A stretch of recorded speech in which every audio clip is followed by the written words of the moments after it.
Het die parlement sy grondwetlike pligte nagekom die afgelope paar weke? Dis die vraag wat baie tans vra. Ek gesels nou via Skype met die leier van die DA, John Steenhuisen.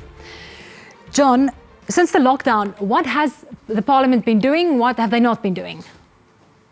Well, Parliament hasn't been doing very much, which is the cause of great concern for us in South Africa, that in a time of our nation's greatest crisis, the legislative arm of the state is silent. We've seen the executive meeting, convening via various online platforms, but Parliament hasn't done anything. There's been no remote meetings that have taken place, not a single committee has met, and our request for an ad hoc committee to police civil liberties and exercise oversight of the executive during this lockdown period was refused by the Speaker because he said that there were already mechanisms to do so. But the truth of the matter is, in the hour of our country's greatest need, the lights at Parliament remain off.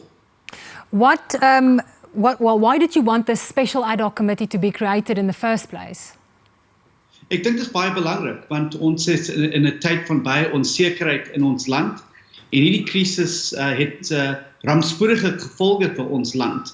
En ek dink in 'n krisistyd soos dit, die parlement behoort sy werk te doen. Die werk is baie duidelik in die grondwet van ons land om oorsig van die nasionale raad te hê en ook mense se burgerregte te beskerm in hierdie tyd. Ons het alreeds gesien 'n heel klomp social media clips waar die weermag en die polisie mense skop, mense slaan en mense se burgersregte as disrespect. And I think it's important that Parliament is in place to deal with these issues.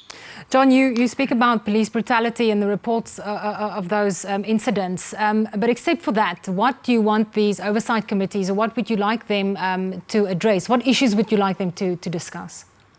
Well, first of all, there's the oversight function. Section 42 and 55 of the Constitution set out very clearly what Parliament's role is, and Parliament is to exercise oversight of the executive. At the moment, we have an executive making very sweeping regulations, rolling out massive amounts of procurement, and there's no oversight of that. So that's the one thing. The second thing is that South Africa needs to now start preparing for the post-lockdown, post-COVID world. We're going to emerge into a very different world, and those are going to be different waters that we have to navigate.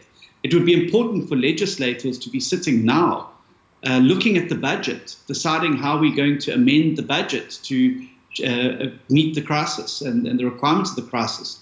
The Small Business Committee should be meeting on how it's going to rescue South Africa's small businesses who are closing day by day as the lockdown continues. The Home Affairs Committee should be looking at how we issue documents in an environment where people cannot stand in confined places with large amounts of other people for long periods anymore. These are all things that South Africa's Parliament should be grappling with to prepare South Africa for this new environment. It's not going to be business as usual when the lockdown lifts. Our economy was already in deep trouble. It's going to be in even greater trouble at the end of this COVID period.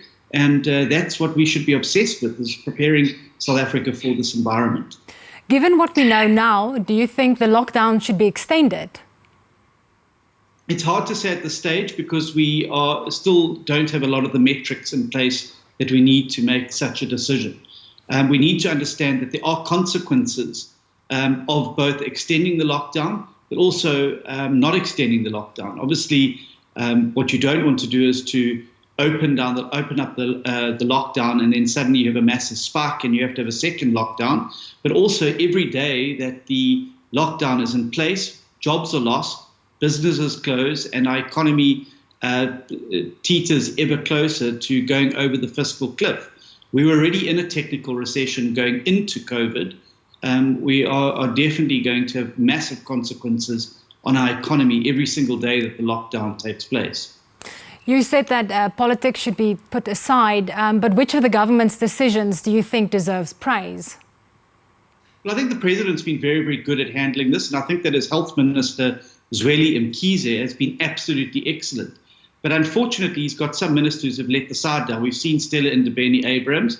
But I think here we look at Mameloko Kubayi, the Minister of Tourism, who now wants to implement BEE codes to allow people to access government's emergency funding in that sector. It just doesn't make sense that in a time of national crisis you'd resort to racial bean counting to determine who gets assistance. COVID doesn't know race, it doesn't know class, and the truth of the matter is 95% of businesses in that sector fall outside the BEE requirements anyway, so you wouldn't be able to help the majority of people in that sector. I think we've seen weke, whose skop and donna and swagger has, I think, had a very negative effect on the way the police and the army are policing in large parts of the country and why citizens are getting hurt on a daily basis. Last week, there were more deaths from police violence than there were from the virus itself. That clearly points to a situation where you have rogue elements within the SAPS and the SNDF who feel they have the buy-in from their seniors, and particularly people like Minister Tlele, who are allowing them to behave in a way like, as if this is a jackboot state and we're no longer a democracy. John, just back to BEE, are you seeking legal advice to perhaps challenge the legality of government using that as a criteria for financial assistance? Ja, ons het vandag met ons prokureurs gepraat en ons prokureurspan gepraat en ons wil hof toe gaan want ons dink dit is baie onregverdig dat in hierdie krisis dis die manier wat die regering mense wil help of geld gee. Dis onregverdig, dis ongrondwettig en ons sal alles in ons mag doen om teen hierdie besluiting te staan. Meneer Ramaphosa het alreeds gesê dat ons moet almal saam staan as Suid-Afrikaners as ons hierdie krisis sal deurkom. Dit maak nie sin nie dat ons nou moet mense in Suid-Afrika verdeel op rassekriteria. Dis nie 'n tyd vir politiese ideologie nie, dis 'n tyd vir Suid-Afrikaners saam te staan teen hierdie virus. Thank you so much, John.